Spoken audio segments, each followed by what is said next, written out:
এটা হচ্ছে কচু শাক, ইলিশ মাছের মাথা দিয়ে কচু শাক। আর একটু হবে,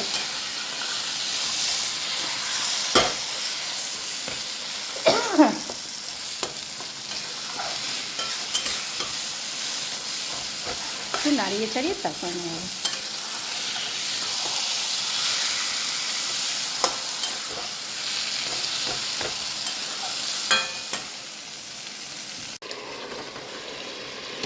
ভালো করে কষিয়ে নিচ্ছি। এখানে দিয়েছি পেঁপে,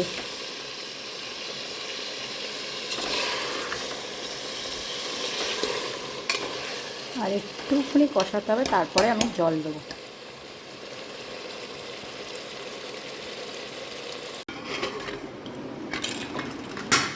হয়ে গেছে, এবার আমি নামিয়ে নিচ্ছি।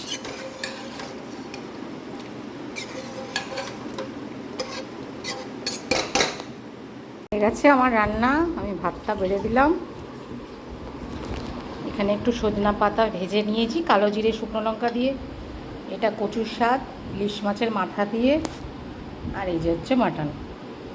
একটু স্যালাড করে নিয়েছি, গাজর, শসা, লেবু আর পেঁয়াজ। আজকে দুপুরের লাঞ্চ।